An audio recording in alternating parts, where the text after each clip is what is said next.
Good morning, good evening, good afternoon. क्या हाल चाल सभी को मेरा नमस्कार। मेरा नाम है शिवम तिवारी और आपका बहुत बहुत स्वागत है आपके खुद के प्यारे से चैनल में जिसका नाम है वी आर जीनियस। सो बेटा आज हम लोग क्लास 10 का चैप्टर नंबर 13 आर इन्वॉल्वमेंट का पार्ट नंबर 3 लेके आए हैं और जहां पर हम लोग डिस्कस करने वाले हैं ओजोन लेयर के बारे में। इससे पहले हम लोगों ने 2 पार्ट डिस्कस कर लिए हैं जहां पर मैंने इकोसिस्टम और ट्रॉफिक लेवल्स के बारे में आपको बताया था। अगर अभी तक आपने वो सब नहीं देखा सो उसका लिंक डिस्क्रिप्शन बॉक्स में है, मेक श्योर आप वहां से जाकर देख सकते हैं।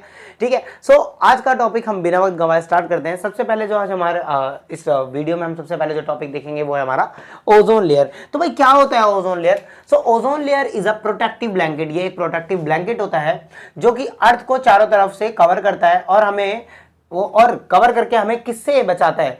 वो अब्सॉर्ब कर लेता है अल्ट्रावायलेट रेज को जो सनलाइट से आती हैं। और अगर ये रेज ठीक है सनलाइट से आती हैं जो कि बेसिकली लिविंग बींग्स के लिए हार्मफुल होती हैं, उनको बहुत सारे हेल्थ हजार्ड्स हो सकते हैं, skin cancer, cataract, destruction of plant etcetera etcetera etcetera. अब मैंने लाइन तो पढ़ दी, हो सकता है समझ आई, हो सकता है नहीं समझ आई। चलो इसको समझते हैं। क्या बोला मैंने? देखो बेटा, जो सन होता है ना, जो सूरज होता है आपका, ठीक है, ये हमारा सन है। ठीक है, ये है भाई साहब हमारा सन, सूरज। यहां से आपके पास अर्थ की तरफ क्या आती है? सनलाइट आती है। ये हमारा अर्थ है, ये है हमारा अर्थ। अर्थ पे आती है जब ये सनलाइट, तो इस सनलाइट के अंदर यूवी रेडिएशंस भी होती हैं। कौन सी रेडिएशंस होती हैं? यूवी रेडिएशंस होती हैं। इसके फुल फॉर्म होती है अल्ट्रावायलेट रेडिएशन। क्या होती है? अल्ट्रावायलेट रेडिएशन, जो कि हमारे लिए हार्मफुल होती हैं, जो एक लिविंग ऑर्गेनिज्म के लिए हार्मफुल होती हैं। अगर ये अल्ट्रावायलेट रेडिएशन हमारे ऊपर पड़े, अगर मैं बात करूं नॉर्मली लिविंग ऑर्गेनिज्म के ऊपर पड़े, तो क्या हो सकता है? उनको कई तरह के हेल्थ हजार्ड, कई तरह की हेल्थ इश्यूज हो सकते हैं, हेल्थ प्रॉब्लम हो सकते हैं। एग्जाम्पल के तौर पर आपको स्किन कैंसर हो सकता है। क्या हो सकता है? स्किन कैंसर हो सकता है, कैटरैक्ट मोतियाबिंद हो सकता है। उसके अलावा पौधा क्या हो सकते हैं? डिस्ट्रक्ट हो सकते हैं। डिस्ट्रक्ट का मतलब होता है पौधों का विनाश हो जाएगा, जल जाएंगे, खराब हो जाएंगे, बेकार हो जाएंगे। और जैसा कि आप जानते हैं हम लोग डायरेक्ट या इनडायरेक्ट प्रोड्यूसर्स पे ही डिपेंड करते हैं। सोचो पौधे ही खत्म हो जाएंगे तो क्या होगा? धीरे धीरे दुनिया ही खत्म हो जाएगी, लिविंग ऑर्गेनिज्म ही खत्म हो जाएंगे। ठीक है, सो अल्ट्रावायलेट रे आप समझ सकते हो हमारे लिए कितनी ज्यादा हार्मफुल है। और उस हार्मफुल रे से हमें अर्थ के ऊपर एक ऐसे कवर लगा हुआ है। किसका? ओजोन लेयर का। ओजोन की एक लेयर है जो अर्थ को चारों तरफ से कवर करती है एज अ ब्लैंकेट की तरह। जैसे एक ब्लैंकेट आप लपेट लेते हो ना, वैसे अर्थ को चारों तरफ से ऐसे क्या करा हुआ है? एक लेयर ने क्या करा हुआ है? ढका हुआ है अर्थ को, जो कि इस अल्ट्रावायलेट रे से हमें बचाती है। और वो जो लेयर है उस लेयर का नाम है ओजोन लेयर। क्या बात समझ में आई? क्या बात समझ में आई? बड़ा सिंपल सा था। ओजोन लेयर एक तरह का ब्लैंकेट की तरह काम करता है जो अर्थ के चारों तरफ होता है और जो हमें सनलाइट से आने वाली हार्मफुल अल्ट्रावायलेट रे से बचाता है। और अगर सवाल यह आ सकता है कि अगर ओजोन लेयर ना हो या अल्ट्रावायलेट रे हमारे पर डायरेक्ट पड़े तो उससे क्या हो सकता है? तो भाई उससे हमें स्किन कैंसर जैसी बीमारी, कैटरैक्ट मोतियाबिंद जैसी बीमारी और पौधे का विनाश हो सकता है, जिससे एक लिविंग ऑर्गेनिज्म आने वाले समय में पूरी तरह से समाप्त हो जाएगा। ठीक है, जीवन यापन ही खत्म हो जाएगा। इसलिए आप समझ सकते हो ओजोन लेयर हमारे लिए कितनी इंपॉर्टेंट होती है। बेटा ओजोन लेयर कि अगर हम बात करें तो जो ओजोन का फॉर्मूला होता है वो O3 होता है। ये ऑक्सीजन मॉलिक्यूल का बना होता है, O3 इसका फॉर्मूला होता है मॉलिक्यूल का। ठीक है, और ये जो ओजोन लेयर होती है ये सबसे हाईयर लेवल पे प्रेजेंट होती है। आपको पता है अर्थ के ऊपर कई लेयर्स होती हैं, बेसिकली 7 लेयर्स होती हैं अर्थ के ऊपर एटमॉस्फेयर की। और जो सबसे ऊपर वाली लेयर होती है जिसको स्ट्रेटोस्फीयर कहते हैं, ठीक है, उस लेयर के उस एटमॉस्फेयर लेयर पर क्या पाया जाता है? वहां पर ओजोन होती है। ओजोन सबसे ऊपर वाले एटमॉस्फेयर की लेयर में पाई जाती है। बेसिकली ओजोन लेयर वैसे तो हमें अल्ट्रावायलेट रे से बचाती है, लेकिन बेटा एक बात और ध्यान रखना कि ओजोन वैसे डेडली होती है, डेडली पॉइजन होती है। मतलब अगर O3 को अगर आप डायरेक्ट जैसे अगर ग्राउंड लेवल पे ओजोन लेयर होती, फॉर एग्जाम्पल जैसे आप ग्राउंड लेवल पे हो, जैसे धरती पे हो और यहाँ ओजोन लेयर होती है या यहाँ पर ओजोन के मॉलिक्यूल होते हैं, तो वो आपको एक जहर की तरह ट्रीट करते हैं। मतलब जहर की तरह ट्रीट करते हैं, वो हमारे लिए पॉइजनस होती है, वो हमारे लिए एक जहर है। अगर हम उसको सूंघेंगे या बेसिकली हमारी बॉडी में हो जाएगा सो हमारे लिए क्या है? एक तरह का डेडली पॉइजन है। इसलिए लिखा हुआ है it is a deadly poison at a ground level. Ozone layer ground level पे पॉइजन की तरह है, मतलब अगर हम लेते हैं उसका इस्तेमाल करते हैं तो हमारे लिए नुकसान करती है। बट देखो हमें नुकसान करती है ग्राउंड लेवल पे, बट वही हमारे सबसे ऊपर वाली लेयर पे रहकर हमें अल्ट्रावायलेट रे से बचाती है। ये बात ध्यान रखेंगे। क्या ये बात समझ आई? क्या ये बात समझ आई? ओजोन लेयर क्या होता है, बेसिकली उसका फॉर्मूला क्या होता है, और ये सबसे हायर लेवल पे एटमॉस्फेयर की पाई जाती है। अब बात करते हैं फॉर्मेशन ऑफ ओजोन लेयर या ओजोन मॉलिक्यूल। ओजोन मॉलिक्यूल बनता कैसे है? तो आपको पता है कि हर जगह ऑक्सीजन होता है, बेसिकली ऑक्सीजन तो हमारे पूरी धरती पे है ही। तो जो ऑक्सीजन होता है आपको पता है वो कभी अकेला नहीं पाया जाता, वो O2 की फॉर्म में, ऑक्सीजन मॉलिक्यूल की फॉर्म में पाया जाता है, O2 की फॉर्म में, ठीक है। सो जब हायर लेवल पे आप जाते हो, देखते हो, तो वहां पर O2 मॉलिक्यूल होता है, ठीक है। और जैसे ही उस O2 मॉलिक्यूल पे अल्ट्रावायलेट रे पड़ती है, यूवी रेडिएशन पड़ती है, सो ये O2 मॉलिक्यूल का बीच का जो बॉन्ड होता है ये टूट जाता है। O के बीच का ये जो बॉन्ड होता है, ये वाला बॉन्ड क्या हो जाता है? टूट जाता है, बिल्कुल। ऑक्सीजन ऑक्सीजन के बीच का बॉन्ड टूट जाता है और ये सिंगल सिंगल एटम में बदल जाते हैं। किस में बदल जाते हैं? एटम्स में बदल जाते हैं। और आपको पता है ऑक्सीजन जो होता है वो अकेले कभी भी फाइंड नहीं होता और अकेले रह नहीं पाता, क्योंकि वो अकेला स्टेबल नहीं होता, इसलिए वो O2 की फॉर्म में पाया जाता है। इसलिए जैसे ये एटम की फॉर्म में आता है, तुरंत किसी दूसरे ऑक्सीजन मॉलिक्यूल के साथ क्या कर लेता है? रिएक्ट कर लेता है और कंबाइन होकर क्या बनाता है? ओजोन बनाता है। क्या बनाता है? कंबाइन होकर ओजोन बनाता है। क्या बात समझ भाई? कि O2 मॉलिक्यूल के ऊपर जैसे यूवी रेडिएशन पड़ती है, वो दो एटम्स में टूट जाता है, ऑक्सीजन के एटम में टूट जाता है। आपको पता है ऑक्सीजन का एटम फ्रीली स्टेट में नहीं पाया जाता या स्टेबल नहीं होता, वो अकेला रह नहीं पाता स्टेबिलिटी के कारण, इसलिए वो तुरंत क्या करता है? ऑक्सीजन के मॉलिक्यूल्स के साथ कंबाइन होकर बॉन्ड बना लेता है और बॉन्ड बनाकर क्या मिलती है हमें? ओजोन मिलती है। और इसी ओजोन की क्या बन जाती है? एक लेयर बन जाती है हमारे सबसे ऊपर एटमॉस्फेयर की लेयर में, और जो कि हमें किससे प्रोटेक्ट करती है? अल्ट्रावायलेट रे से प्रोटेक्ट करती है। ये बात तो आपको समझ आ गई। अच्छा, ये बात भी आपको समझ आ गई कि अल्ट्रावायलेट रे क्या होती है, अल्ट्रावायलेट रे से हमें नुकसान क्या है, उसको ओजोन लेयर कैसे हमें उससे प्रोटेक्ट करती है, और वो ना हो तो हमारे लिए कितना नुकसान हो जाएगा, ठीक है। अब कुछ बातें करेंगे depletion of ozone layer. Depletion of ozone layer का मतलब है कि जब ओजोन लेयर कहीं से डिप्लीट हो या कम हो रही है, या कहीं से मतलब किस तरह से ओजोन लेयर हट रही है, और आपको पता है अगर ओजोन लेयर हट जाएगी तो हमारे लिए कितना नुकसान है। तो सबसे पहली बात, the decrease in the thickness of ozone. Ozone का जो थिकनेस है, जो मोटाई है, वो क्या हो रहा है? डिक्रीज हो रहा है। क्या हो रहा है? डिक्रीज हो रहा है। और इसको सबसे पहले किसने देखा? अंटार्कटिका में देखा गया। और सबसे पहली बार कब देखा गया? 1985 में।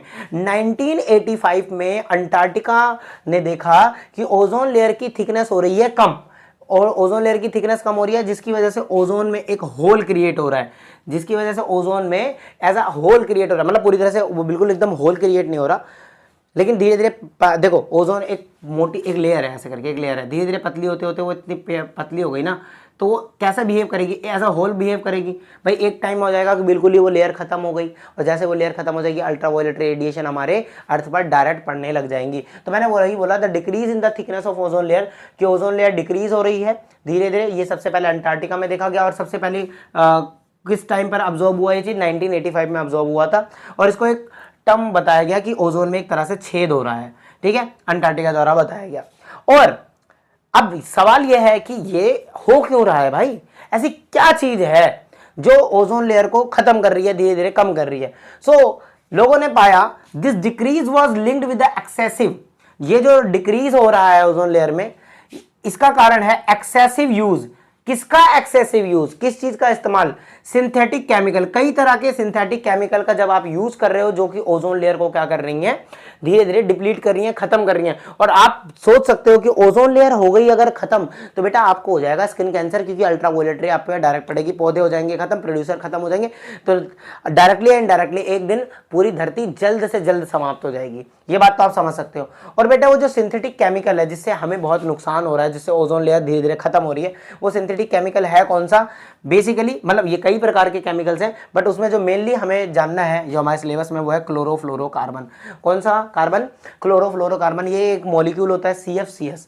ये कहाँ पर यूज होता है बेटा? जो आप फ्रिज यूज करते हो, फ्रिज जो आपका फ्रिज है ना, फ्रिज यूज करते हो, जो आप AC यूज करते हो, जो फायर एक्सटेंसर आग बुझाने का यंत्र होता है, जो एरोसोल स्प्रे होते हैं, इन सब के अंदर एक सिंथेटिक केमिकल पाया जाता है जिसका नाम है क्लोरोफ्लोरोकार्बन, जिसके कारण ये लोग जिसके कारण आपका फ्रिज ठंडा रहता है, आपके AC की हवा ठंडी वंडी हो जाती है, ठीक है। ये क्लोरोफ्लोरोकार्बन उसके अंदर इस्तेमाल होता है। ये वो सिंथेटिक केमिकल है जो कि ओजोन लेयर को डिप्लीट कर रहा है। तो सोचो भाई साहब, आप लोग AC वेसी का इस्तेमाल कर रहे हो और उसमें कौन सी केमिकल पाया जाता है क्लोरोफ्लोरोकार्बन।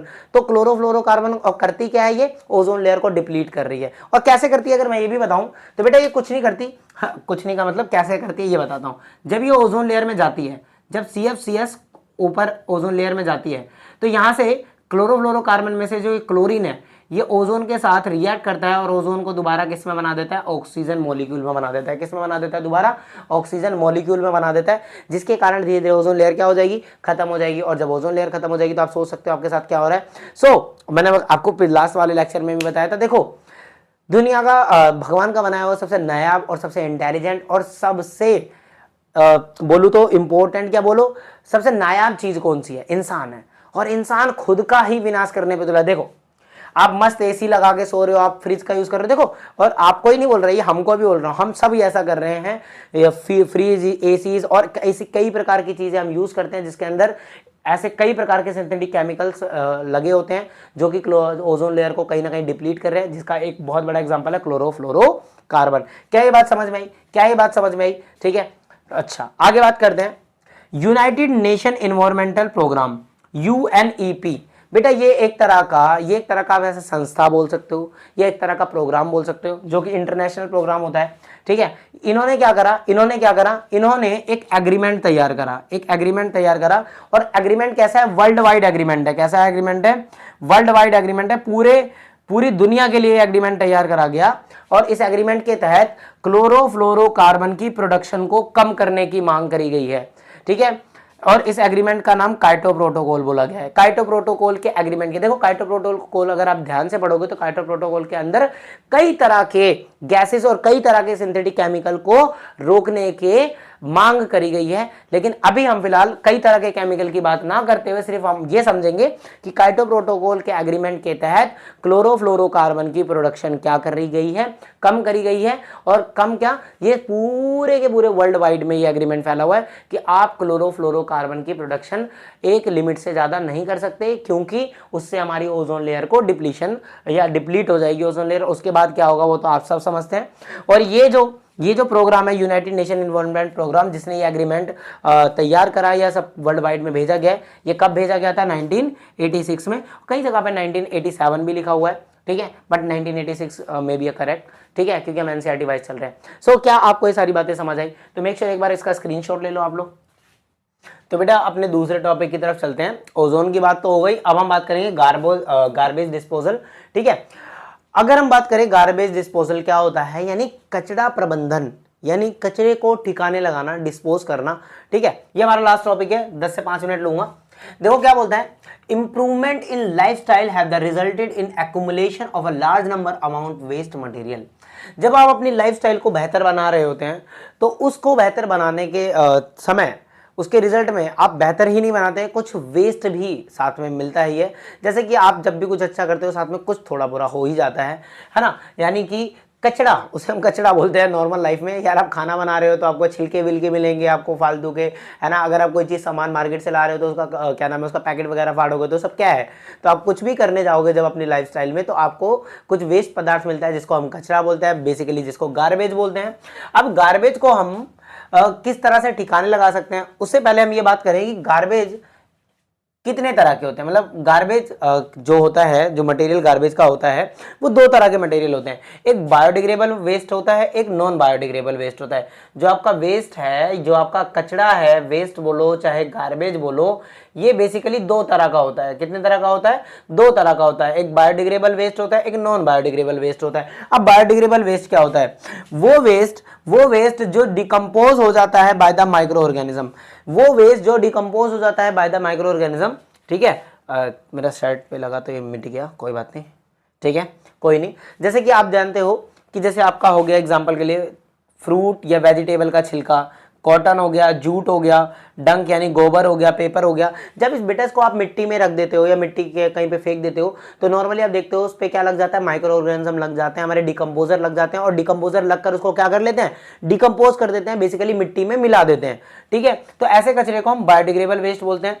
और ऐसा कचरा जो डिकम्पोज नहीं होता, ऐसा substance which can not decompose by the micro organism, उसे हम नॉन बायोडिग्रेडेबल वेस्ट बोलते हैं। जैसे plastic, polythene, metal, synthetic fibre, radio active waste, pesticides. जैसे कि बेटा प्लास्टिक वगैरह होता है, अगर आप इसको मिट्टी में रख दो या इवन मिट्टी में गाड़ भी दो, तो अगर आप इसको 10 साल बाद, 5 साल बाद, इवन कितने साल बाद भी निकालोगे तो वो प्लास्टिक एज इट इज रहेगा, वो मिट्टी में मिलेगा नहीं, वो डिकम्पोज नहीं होगा। और ऐसे कचरे को हम क्या बोलते हैं? नॉन बायोडिग्रेडेबल वेस्ट बोलते हैं। क्या बात समझ में आई? अच्छा, अब मैं बार बार डिकम्पोज वर्ड बोल रहा हूँ। डिकम्पोज का मतलब होता क्या है? तो ये जो हमारे माइक्रो ऑर्गेनिजम्स होते हैं, बेसिकली जो हमारे डिकम्पोजर होते हैं, कौन होते हैं? ये हमारे डिकम्पोजर होते हैं। ये एक तरह का रिलीज करते हैं एंजाइम। ये क्या करते हैं? अपने अंदर से एक एंजाइम रिलीज करते हैं जो कि डिकम्पोज कर देता है मटेरियल को, जो कि क्या कर देता है? मटेरियल को डिकम्पोज कर देता है, खत्म करके मिट्टी में ही मिला देता है ना। जैसे कि आप कोई वेस्ट, जैसे खाने वगैरह का ये जो छिलका होता है, फ्रूट वगैरह का छिलका, अगर आप उसको मिट्टी में फेंक दो तो आप देखोगे 15 से 20-40 दिन के अंदर आप देखोगे वो सारा क्या होगा? मिट्टी में कन्वर्ट हो जाएगा, मिल जाएगा। ये चीज़ आप घर पे एग्जांपल के तौर पे अपने गमले में 2-4 छिलके फेंक कर देख सकते हो। और इवन अगर नहीं छिलके विलके फेंक के देखना, तो आप नॉर्मली ऐसा देखो कि जो पौधा होता है, पौधे की जो वो क्या नाम है, पत्ती वगैरह टूट कर आपके गमले के अंदर गिर जाती है, तो कुछ दिनों बाद देखते हो वो सूख वगैरह के उसी में मिट्टी वगैरह में बन जाती है, डिकम्पोज होकर मिट्टी में वो भी मिली जाती है। क्या बात समझ में आ रही है? हाँ, यहाँ पर लिखा हुआ है दीज एंजाइम, ये जो माइक्रो ऑर्गेनिज्म एंजाइम प्रोड्यूस करता है, ये एक तरह का स्पेसिफिक एक्शन करता है जिसकी वजह से चीजें डिकम्पोज होती हैं। और ये एक्शन जो करता है ये एंजाइम, ये सिर्फ बायोडिग्रेडेबल मटेरियल के लिए होता है ना। इसलिए ये हर तरह के मटेरियल को डिकम्पोज नहीं कर सकता, यानी नॉन बायोडिग्रेडेबल मटेरियल्स को डिकम्पोज नहीं कर सकता। क्या बात समझ में आई? बहुत बढ़िया बात है। अच्छा, यहाँ पर कुछ मेथड्स लिखे हुए हैं, यहाँ पर कुछ मैंने मेथड्स लिखे हुए हैं क्या करने के लिए, कि आप कैसे कचरे को ठिकाने लगा सकते हो। Some method of waste disposal, waste को कैसे डिस्पोज करा जा सकता है, और भी उसके कुछ मेथड्स हैं। क्या क्या मेथड है जैसे पढ़ते हैं। सबसे पहला है हमारे पास बायोगैस प्लांट। क्या है? Biogas plant. बायोगैस प्लांट क्या होता है? जो आपका बायोडिग्रेडेबल वेस्ट होता है, जैसे आपका फल का छिलका, सब्जी का छिलका, गोबर वगैरह, ये सब बायोडिग्रेडेबल वेस्ट होता है। इसको आप क्या करते हो? बायोगैस प्लांट के अंदर लगाकर आप इससे खाद बना सकते हो, इवन बायोगैस बना सकते हो। बेसिकली बायोगैस प्लांट होता कैसे है? अगर आपने गाँव वगैरह में देखा हो तो, जैसे मेरे तो नाना जी के यहाँ पर था, है ना पहले, लेकिन अब तो नहीं है। तो क्या होता था? बेसिकली ऐसे गड्ढा वगैरह करके, एक थोड़ा मशीनरी टाइप में गड्ढा वगैरह लगाकर कुछ करके आग वगैरह लगा देते थे। एक क्या नाम है, ऐसे हांडी टैंक सा बनाते थे, उस टैंक के अंदर ये सारे बायोडिग्रेडेबल वेस्ट को रखकर उसका एक घोल बनाते थे, उसको सड़ाते थे, गलाते थे, और आग से उसको एनर्जी प्रोवाइड करा के उसकी गैस को ये लोग यूज़ करते थे एज अ फ्यूल में, और या फिर वो जो भी सारा वेस्ट था वो इसमें बनाते थे, मैनवर में यूज करते थे। मैनवर यानी हमारा खाद बना लेते थे। ठीक है, सो ये बात समझ में आई क्या? अच्छा, तो अगर हम बात करें तो बायोगैस प्लांट लगाकर आप क्या कर सकते हो? बायोडिग्रेडेबल वेस्ट को बायोगैस बना सकते हो, मैनवर बना सकते हो। आगे बात क्या करते हैं? सेवेज ट्रीटमेंट प्लांट, है ना। सेवेज ट्रीटमेंट प्लांट क्या होता है? ये जो आपकी नालियां होती हैं, है ना, वो क्या, उसको हम गुजारते हैं, यानी गुजारते हैं मतलब उसको बेसिकली सीवेज ट्रीटमेंट प्लांट से में लेकर जाते हैं, उनको वहाँ से होकर जाना पड़ता है। सीवेज ट्रीटमेंट प्लांट क्या करता है? उन नाले के पानी को क्या कर देता है? प्योरीफाई कर देता है, और प्योरीफाई करने के बाद किस में ऐड कर देता है? रिवर में ऐड कर देता है। तो ये भी एक तरह से कचरे को ठिकाने लगाने का तरीका है, डिस्पोज करने का तरीका है। उसके अलावा लैंड फिलिंग्स है। आप जानते हो कि जितनी भी हमारी चीज़ें होती हैं, मेटल्स या नॉन मेटल्स या जो भी चीज़ें होती हैं, बेसिकली वो सब काम ज़मीन के अंदर से मिलती है। इवन आपका सोना, चांदी, और इवन आपका क्या नाम है, जितने भी मेटल्स वगैरह हैं, तो उसके लिए इवन कार्बन वगैरह, फ्यूल्स वगैरह भी, तो आप देखते हो उसके लिए बड़े बड़े गड्ढे खोदे जाते हैं, है ना। तो बड़े बड़े गड्ढे खोदने के बाद जब मान लो उसमें फ्यूल वगैरह आपको मिलना बंद हो जाता है, तब नॉर्मली आप क्या करोगे? वो बड़े बड़े गड्ढे को फिल कैसे कर सकते हैं? तो यहाँ से दो काम होता है। क्या करते हैं? ये जो हमारा वेस्ट होता है ना, वेस्ट, इसको हम क्या कर देते हैं? जहाँ पर गड्ढे होते हैं उस गड्ढे में जाके हम भर देते हैं, और भरने के बाद उस पर एक मिट्टी की लेयर डाल के उस पर बुलडोजर चला देते हैं। इससे क्या होता है? वो गड्ढा भी भर जाता है, और जो हमारा बायोडिग्रेडेबल वेस्ट है वो कुछ महीनों बाद या कुछ सालों बाद क्या बन जाता है? मिट्टी बन जाता है। तो वो जमीन एकदम समतल बन जाती है, और हमारे यहाँ से दो काम होते हैं, यानी वो गड्ढा एक तो भर गया, और वो भर के वापस क्या बन गया वो क्या मिट्टी बन गई, और दूसरा ये हो गया कि हमारा कचरा भी ठिकाने लग गया, डिस्पोज हो गया। तो लैंड फिलिंग कर लेते हैं हम लोग डिस्पोज करने के नाम पे। एक कंपोजिटिंग होता है। कंपोजिटिंग क्या होता है? कंपोजिटिंग भी समझो। कंपोजिटिंग भी गांव में होता है। अब ये हमारे यहाँ होता था, ये हमारे दादाजी के यहाँ पर, मतलब बेसिकली हमारे घर में होता था। क्या करते हैं? एक गड्ढा होता है। अच्छा, नॉर्मली बाहर बारिश की आवाज़ आ रही है, उस वजह से मैं थोड़ा ध्यान भटक रहा है, मैं सोच रहा कोई आ गया, सॉरी। सो कंपोजिटिंग क्या होता है? जो हम क्या करते हैं, एक जगह आप गड्ढा करो, ज़्यादा बड़ा गड्ढा नहीं, नॉर्मल छोटा सा गड्ढा करो। उस गड्ढे में क्या करो? आप रोज रोज ऑर्गेनिक वेस्ट को भेजो। ऑर्गेनिक वेस्ट मतलब बायोडिग्रेडेबल वेस्ट को आप उसमें रोज रोज फेंको, गोबर वगैरह फेंको, और आप देखते हो 2 से 3 महीने बाद वो जो गोबर वगैरह है उसमें जब आप कचरा वगैरह फेंक रहे हो, बायोडिग्रेडेबल कचरा, वो सड़ गल कर क्या बन जाता है? मैनवर में बन जाता है। क्या बन जाता है? मैनवर, यानी ऑर्गेनिक खाद में बना लिया जाता है। उसको सड़ा गला कर क्या बना लिया जाता है? खाद बना लिया जाता है, देन आप उसको ऑर्गेनिक खाद को अपने खेतों में छोड़ सकते हो, एक अच्छा रिजल्ट मिलेगा आपको। समझ आता है क्या कि जो ऑर्गेनिक वेस्ट है उनको हम फिल करेंगे एक कॉम्पैक्ट पिट यानी एक छोटे से गड्ढे में, जो उसके बाद उसको कवर कर देंगे एक मिट्टी की लेयर से, और कुछ महीने बाद है ना, कम से कम 3 महीने बाद उस गार्बेज को हम लोग देखते हैं कि वो चेंज किस में हो जाएगा, मैनवर में चेंज हो जाएगा। उसके बाद हम बात कर रहे हैं रिसाइकिल क्या होता है। देखो अभी तक आपने जितनी बातें करी, ये बात या ये बात या ये बात, ये बेसिकली बायोडिग्रेडेबल वेस्ट को डिस्पोज करने के तरीके थे। अब हम बात कर रहे हैं रिसाइकिल, जो कि नॉन बायोडिग्रेडेबल, जैसे आपका प्लास्टिक वगैरह है, इसको तो आप क्या कर सकते हो, डिकम्पोज तो कर नहीं सकते, तो नॉन बायोडिग्रेडेबल वेस्ट को क्या कर सकते हो, रिसाइकिल कर सकते हो। जैसे कि आप उसको कबाड़ी की दुकान पे बेच दो, कबाड़ी वाला क्या करता है, बेसिकली उसको एक जगह पे फैक्ट्री में ले जाता है, सारे प्लास्टिक को गला कर है ना, उसके नए दाने बना देता है, और उस नए दाने से फिर वो नए प्लास्टिक के ऑब्जेक्ट्स को बनाता है, मतलब एक ही प्लास्टिक को उसने दोबारा रिसाइकिल करके दोबारा बना दिया। सो आप चीज़ों को क्या कर सकते हो, रिसाइकिल कर सकते हो, ठीक है। इसलिए आपने देखा होगा नॉर्मली लोग कूड़ा वगैरह में से ये नॉन बायोडिग्रेडेबल वेस्ट को उठाते हैं, और उठाने के बाद कहाँ करते हैं, है ना। आपने देखे होंगे ना, छोटे छोटे बच्चे, गरीब बच्चे होते हैं बेचारे, है ना, गरीब परिवार के लोग, जो लोग भीख मांगना नहीं प्रेफर करते, वो लोग ऐसी चीज़ों को जाके कचरा बिनते हैं बेचारे सुबह सुबह उठ के, और देन वहाँ जाके क्या करते हैं, ये जाके कबाड़ी वगैरह के दुकान पे बांट देते, बेच जाते हैं, और इससे अपना ये भरण पोषण करते हैं। सो इससे एक बात समझ में आती है कि दुनिया में कितने लोग परेशान हैं, और आपको लगता है कि आप बहुत ज़्यादा परेशान हैं, इनके लिए भी कभी कभी सोचा करो, कम से कम आप इनसे तो बेहतर हो, और आपको एजुकेशन तो मिल रही है। वो बेचारे एजुकेशन तो छोड़ो, उनको तो एक वक्त का खाना नहीं मिल रहा, तो उनके लिए भी हमें सोचना चाहिए कि ऐसा भी जीवन अगर हमारा होता तो आज कैसे होते हम लोग। और सोचो हम उनसे बेहतर तो है कहीं ना कहीं, तो आपको इन लोगों की हेल्प भी करनी चाहिए कभी मौका मिले तो, ठीक है। खैर आगे बात करते हैं। सो रिसाइकिल के बाद आ जाता है रीयूज़। रीयूज़ क्या होता है, ये भी जैसे नॉन बायोडिग्रेडेबल चीज़ें हैं, ठीक है, उनका हम दोबारा यूज़ कर सकते हैं, रीयूज़ बोलते हैं उसे।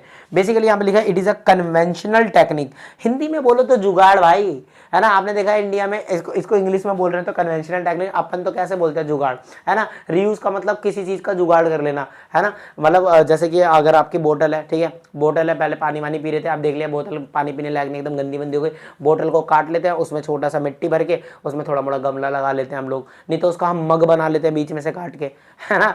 और क्या कर लेते हैं, जैसे आपका बकेट होता है ना, आपकी जो बाल्टियाँ होती हैं, जब वो उसमें से नीचे थोड़ा मोड़ा दाएं बाएं छेद हो जाता है तो उसमें मिट्टी भर के हम पौधा लगा लेते हैं। तो हम पहले वो बाल्टी हमारा पानी भरने का काम करती थी, अब उसी में हमने पौधा लगा दिया, तो हमने उसको 1 से 2 टाइम में 2 पर्पस के लिए अलग अलग से यूज कर लिया। सो किसी कन्वेंशनल टेक्निक द्वारा एक ही चीज का किसी और तरीके से दोबारा यूज कर लेना, जब वो उस तरीके, जैसे एक टाइम जब तक वो किसी काम आ रही है तब तक तो काम आ रही है, जब वो आपके काम नहीं आ रही तो उसमें किसी और कन्वेंशनल टेक्निक द्वारा उसको किसी और काम में दोबारा इस्तेमाल कर लेना, उसी को हम क्या कहते हैं, रीयूज कहते हैं। और बेटा यहाँ पर है, ये क्या है, इनकिनरेशन, ठीक है, ये थोड़ा ज्यादा इंपॉर्टेंट है, इसमें मैं इंपॉर्टेंट लिख देता हूँ। क्या होता है, हिंदी में बोलते हैं भस्मीकरण, है ना। क्या होता है, कुछ वेस्ट ऐसे होते हैं जिनको हम थर्मल ट्रीटमेंट देते हैं। क्या देते हैं, थर्मल ट्रीटमेंट। वो कैसे वेस्ट होते हैं, मेडिकल वेस्ट होते हैं, अब जरा देखो जैसे जो हॉस्पिटैलिटी में कई तरह के, आपको पता है, सिरिंज लगती है, कई तरह के इंजेक्शंस लगते हैं, कई तरह के वेस्ट होते हैं, ग्लूकोज वगैरह।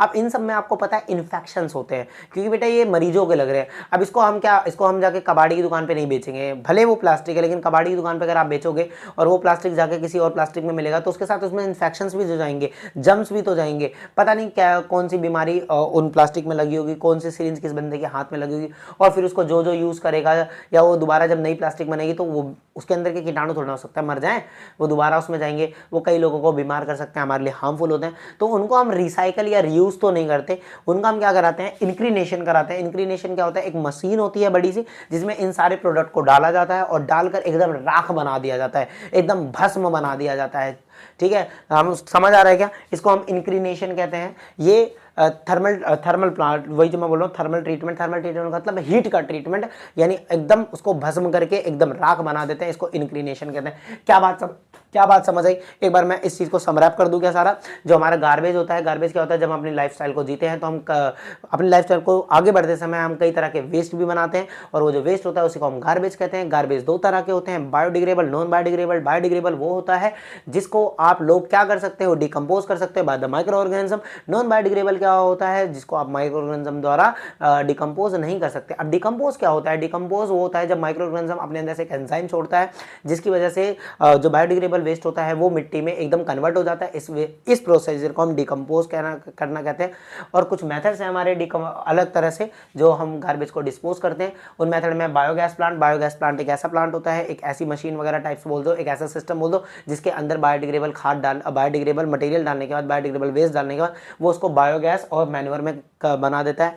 सीवेज ट्रीटमेंट प्लांट के अंदर एक ऐसा प्लांट होता है, एक ऐसी मशीनरी लगाई होती है जहाँ पर नालियों के पानी को प्योरीफाई करके उस साफ पानी को कहाँ भेजा जाता है, रिवर में भेजा जाता है। उसके बाद लैंड फिलिंग की बात करूँ तो कई जगह पर बहुत बड़े बड़े गड्ढे होते हैं, कचड़े को भरकर उसके ऊपर मिट्टी लगाकर उस पर बुलडोजर चलाकर उसको लैंड फिलिंग करके हम अपने कचड़े को भी ठिकाने लगाते हैं। और बेसिकली उस जगह पर हम ऐसा कचड़ा फेंकते हैं जो बायोडिग्रेडेबल हो, जो कि कुछ समय बाद किस में कन्वर्ट हो जाए, मिट्टी में कन्वर्ट हो जाए। उसके बाद हम बात करेंगे कंपोजिटिंग क्या होता है। हम छोटे छोटे गड्ढे करते हैं, छोटे छोटे गड्ढे के अंदर करने के बाद उसमें से हम क्या कर सकते हैं, बायोडिग्रेडेबल कचरा फेंक देते हैं। बायोडिग्रेडेबल कचरा फेंकने के बाद हम क्या कर सकते हैं, वो जो बायोडिग्रेडेबल कचरा हम उसको 3-4 महीने तक फेंक कर उसके ऊपर क्या करते हैं, एक पतली सी मिट्टी की लेयर लगा सकते हैं। पतली सी मिट्टी की लेयर लगाने के बाद वो क्या हो जाता है, कुछ दिनों बाद मैन्योर में कन्वर्ट होता है, जिसका इस्तेमाल आप लोग खेतों में कर सकते हैं अपने उर्वरक को या अपनी फसल को अच्छा बनाने के लिए। ठीक है, मैन्योर एक ऑर्गेनिक खाद होती है। ठीक है, उसके बाद हम बात कर रहे हैं रिसाइकल रीयूज की। रिसाइकल और रीयूज क्या होता है, इन नॉन बायोडिग्रेडेबल गार्बेज के लिए होता है। नॉन बायोडिग्रेडेबल को आप क्या कर सकते हो, रिसाइकल कर सकते हो, दोबारा इस्तेमाल बेच के उसका रिसाइकिल करवा सकते हो। रीयूज क्या होता है, उसका एक ऐसा कन्वेंशनल मेथड